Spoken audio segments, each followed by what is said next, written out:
my question is how to calm the mind during the most distracted time. So especially like, when we are stressed, how to bring back the calmness in ourselves. That is my question. Thank you. So we all face that, in different circumstances where there might be our mind gets out of balance, distraction, as you mentioned, Akila. So what I find is to notice, of course, the distraction. That's very wonderful that you're paying attention, that you're distracted, because sometimes we're not even aware of the distraction, right? So we're getting closer to our interior space, but using a place that you can find to sit and to basically let the body and mind settle. And Dr. Sharid Monat was talking about concentration. So using our breath as a way to stabilize the mind, our natural breath. There are many different ways to do that, but one is to see the tip of the nose and to observe the breath, the exterior and interior breath, and observing the sensitivity of the breath as we come in and out. There might be different experiences of the breath. There might be a very quick out breath. There might be a little bit a different rhythm of our breath. So being very close to our breath allows the mind to settle. When we become focused and settled, there's a sense that the mind is becoming more stable. Those thoughts that are appearing, we're letting them naturally come in and out. It's like clouds, in and out, right? We're not being distracted by it, but we're focused on our breath. The more that we can get to that space of mental quietude, we enter into deep concentration states. Those deep concentration states begin to develop physiological benefits, like we begin to feel a sense of just peace, calmness, even in our breathing slows down. So I would say that find a place that you can get quiet, especially when you notice that your body is being impacted by a serious distraction. Maybe it's a verbal, something that's happening between colleagues, or maybe there's too much stress related to work. So that mental calmness lends to mental clarity. It's like things beginning to settle, right? And then we can start to see more clearly, really observing what is happening. That allows us to have more, in a way, a wise reflection on whatever is appearing. But initially, our minds are bouncing here and there, and that's very natural. So the pathway becomes to begin to settle and to quiet the mind. Saying more, the question I have is like you said, I have gone through several different meditation systems and all that, where you just say, look at the breath and keep watching your in and out and all that, and look at concentration. Some people will say, talk about Om, Jap, and so many other things, and there are several ways of doing it. But it becomes so difficult, the thought process, until us, of course. And that's the reason I try to look from a different point of view as a life as a whole.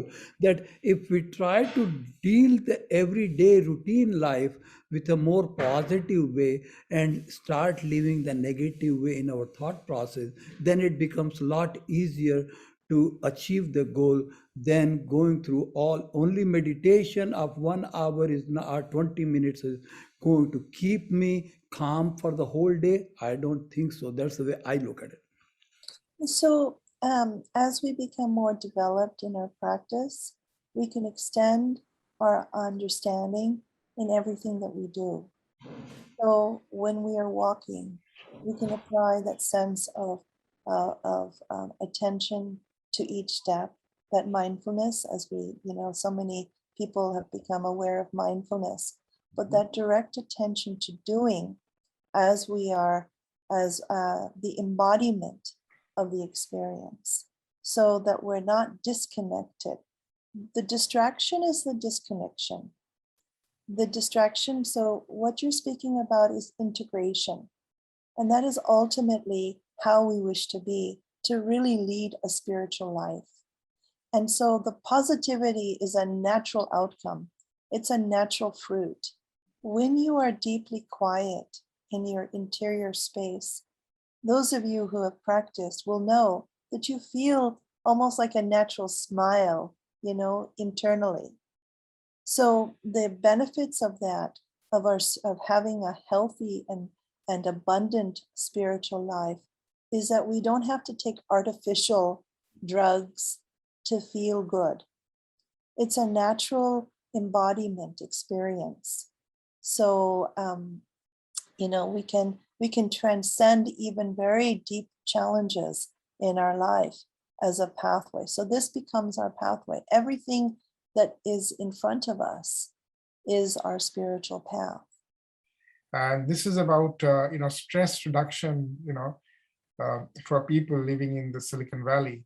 And it goes on to say, how do you strike the balance between the passion that you need for innovation? You can't innovate. I mean, if you innovate, you have to be a little restless. If you look at history, all the innovators, scientists and all, they are helpless because they are discovering something which is not hitherto unknown, or it's not there really, and they have the excitement. They also have, bouts of anxiety and so on.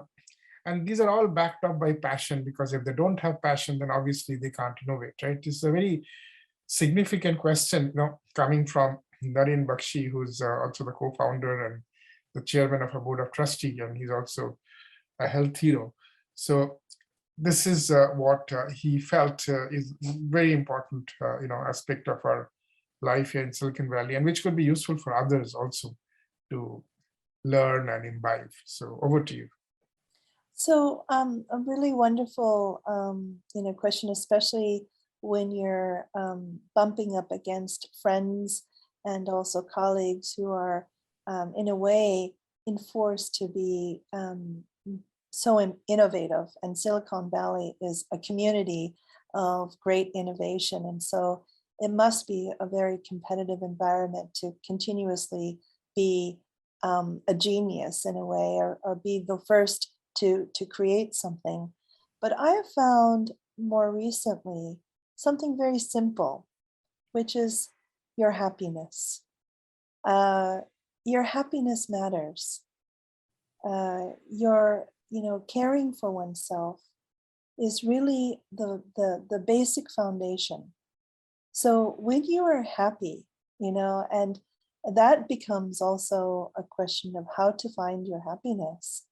But when you're happy and well, then everything sort of blossoms from that place. It's not becomes a forced passion, like I have to have passion for my project. That isn't your happiness naturally gives rise to great innovation. And in some ways, I think we've forgotten that element of joy, bringing joy and happiness into our lives. That means, over the weekend, for example, doing something that you really enjoy, taking the time maybe to go for that walk in nature, or maybe to spend time with your family, or maybe, to make a beautiful dish for your friend.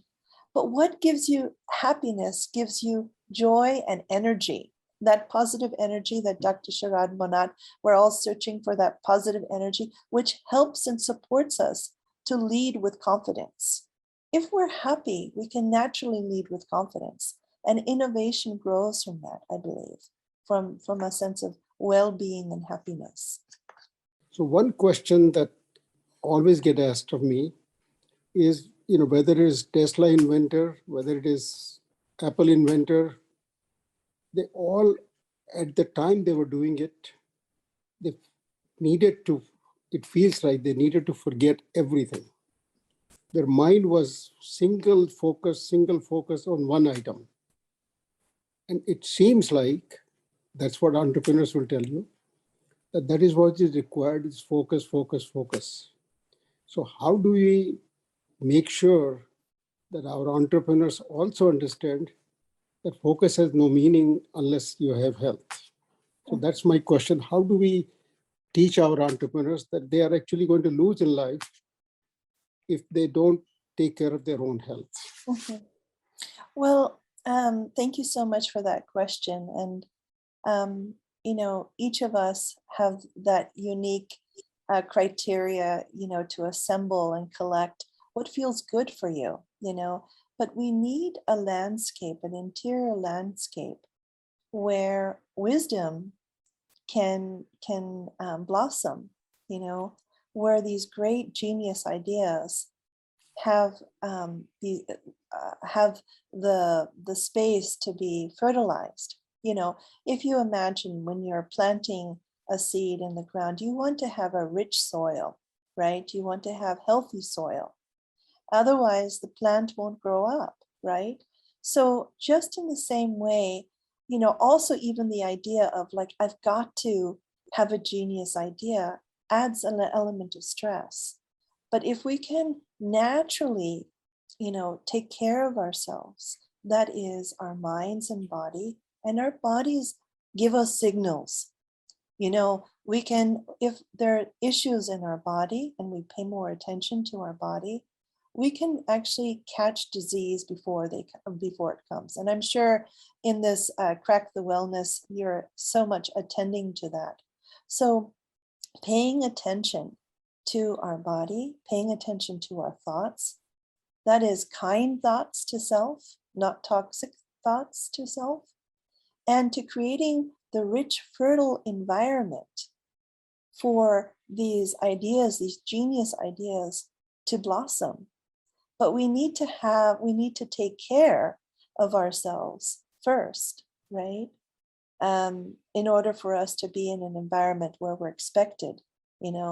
If our natural environment is not well, then these seeds cannot take root, right? So the ultimate sort of rich, fertile, what we can understand, the richness of our lives is in fact the soil itself. It's our life, what we have in front of us, the challenges and the good times, all of this, the good and the bad, become the rich source, the nutrition for us to understand more about who we are. Many times we're so disconnected because we're always chasing outside externally, right? Thinking that that's going to be the answers to the problem. But if we get closer in our interior space, we may understand how this arises, right? And how do we perceive our reality? We may no longer be subject to those distractions. We may no longer be subject to what if someone came to you and said something very distressing. You may be able to have a bit of distance in getting wrapped up in what that person said. So these are the kinds of things that we begin to apply in our life. So it makes it whole and rich, and that we use everything moment to moment as part of our experience, our very precious experience. And that becomes our spiritual wellness or our spiritual life.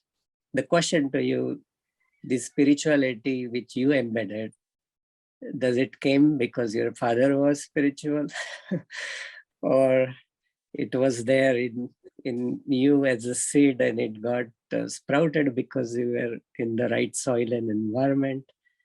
And as a common person, those who haven't begun their journey, how should they start? And those who are already on their journey, how can they expand more than just their capsule of me? But if you flip the me upside down, it becomes we. So that's how I will ask you many questions, but pretty much embedded with each other. Go ahead. Thank you.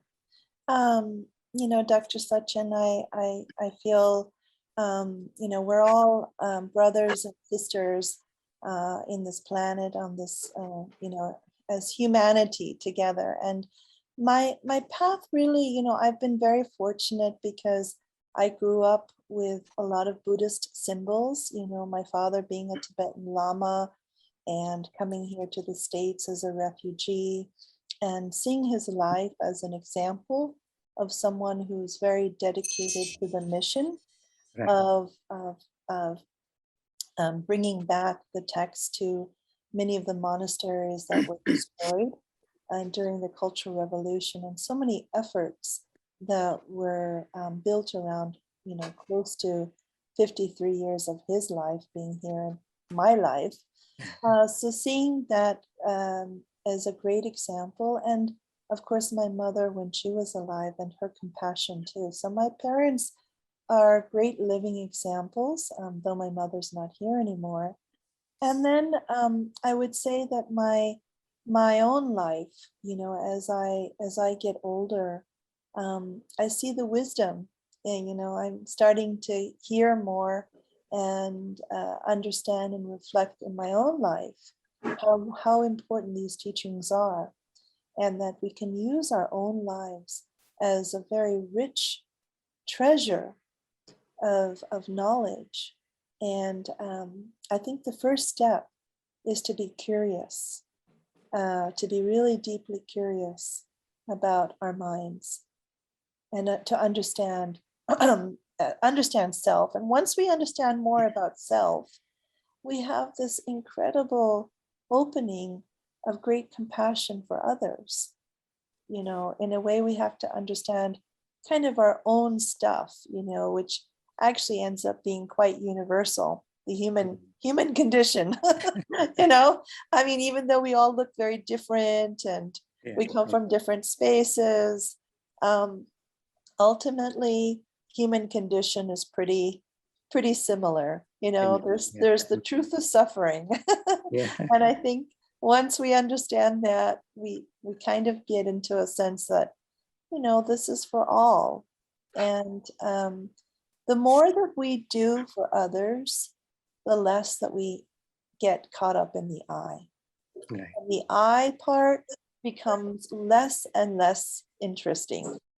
How to overcome obstacles of irregularity and lack of discipline on the quest of healthy lifestyle choices? I would say, first, don't be hard on yourself. Be compassionate with yourself. Don't have, relax in your being and taking one step at a time.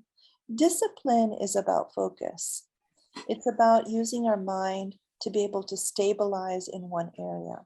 And we can start with something small, and we can develop the confidence that we do that well. When we lose our confidence, it means that over time, we haven't succeeded at keeping our discipline at something. So try with something small and give yourself the credit that, hey, I did it. I was able to succeed in keeping that. But the worst is to put yourself down and say, oh, I'm not a good person, or I lack discipline. All of this kind of internal conversations we need to let go. We need to start with, give yourself as if you are a mother to a child, giving encouragement, giving wise advice.